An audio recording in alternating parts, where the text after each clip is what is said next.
এ আরেক লক্ষ্মীর ভান্ডার না, কোনো সরকারি প্রকল্প নয়। প্রতি মাসে এই ভান্ডারে জমে না কোনো সরকারি অর্থ।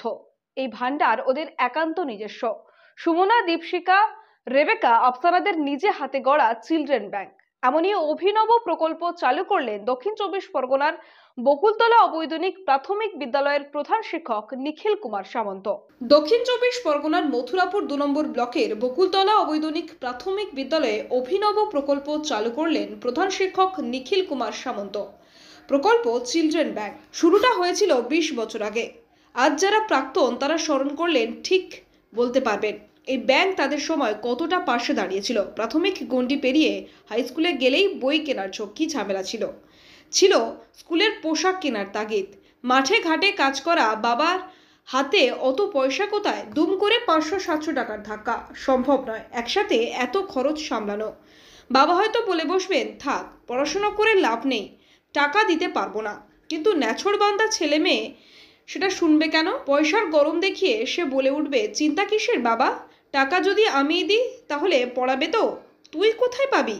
আমার ব্যাংকে প্রচুর টাকা আছে, নেবে তুমি? কত? প্রায় 200 টাকা। এই টাকা কোথায় পেলি?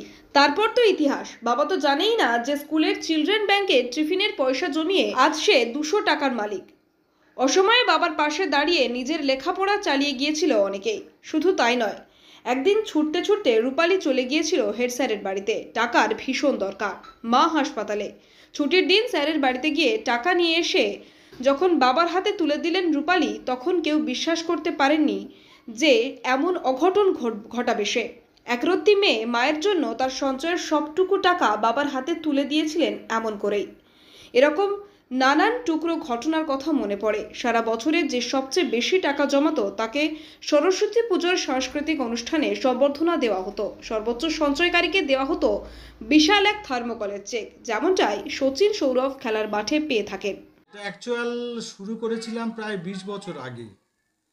তো সেখান থেকে আমাদের তখন কোর ব্যাংকিং সিস্টেম আসেনি। বাচ্চাদের তো টাকার প্রয়োজন হয়। দেখা গেছে আমার অভিজ্ঞতায় ওদের খাতা নেই, কলম নেই, পেন্সিল নেই।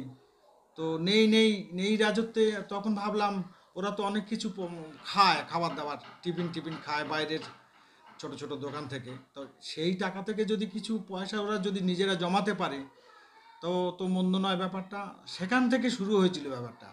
তো যে বেশি টাকা জমাতো সরস্বতী পুজো তাকে একটা বড় একটা থার্মোকলের চেক দিতাম, যার ভ্যালু থাকতো 25 টাকা, যেমন ক্রিকেট খেলা সচিন তেন্ডুলকর পায়। তো যাই হোক, সেইটা চলে আসছে বহুদিন থেকে তাই 2024 সালে আবার নতুন করে গার্জেন মিটিং ডেকে বাচ্চাদেরকে বলে ওদের বুঝিয়ে যে টাকা আমরা কেন জমাবো। আমরা যদি একটা এডুকেশনাল ট্যুরে যাই তাহলে আমাদের অনেক টাকার প্রয়োজন। বাবা মায়ের কাছ থেকে চাইতে গেলে একসঙ্গে অত টাকা দেওয়া সম্ভব নয়। বা খাতা পেন্সিল কেনা, বা তোমাদের মেলা, ঈদ, এইসব নানান ওকেশানে অনেকের অনেক কিছু শখ থাকে কিছু কেনার। একসঙ্গে অত টাকা তো দিতে পারে না। ওরা এখন ইচ্ছা মতো লকার থেকে টাকা তোলে, আমাদেরকে বলে টাকা তোলে, টাকা জমা করে।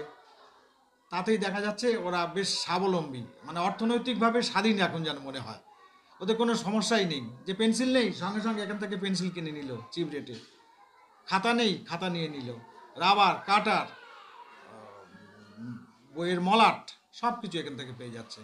তো আমাদের খুব ভালো লাগছে। কোনো বাচ্চা এখন নেই বলতে পারে না। তাদের টাকায় তারা কিনছে এবং সঞ্চয় করছে। এমনকি বাবা মায়ের চিকিৎসার জন্যেও 100-200 টাকা দিয়ে পাশে দাঁড়াচ্ছে। এটাই সবথেকে বড় প্রাপ্তি আমাদের কাছে।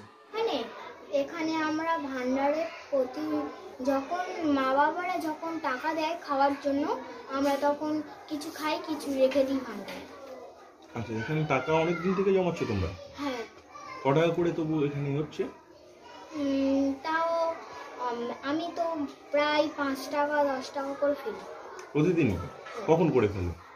ওই যখন স্কুলে আসি তখন জনগণনা করার পরে আমরা ফেলি এখানে। আর কি উদ্দেশ্য, এই টাকাটা কেন জমাচ্ছ তোমরা? আমরা আমাদের যদি পেন্সিলের শেষ হয়ে যায় তখন এখান থেকে কিনে নিই, বা আমার কোনো শখের জিনিস থাকলে এখান থেকে টাকা তুলে কিনে নিই, বা বাড়িতে কোনো অসুবিধা থাকলে এখান থেকে টাকা তুলে দিতে পারি। দক্ষিণ চব্বিশ পরগনা থেকে রাকেশ শেখের রিপোর্ট, ডিএন নিউজ বাংলা।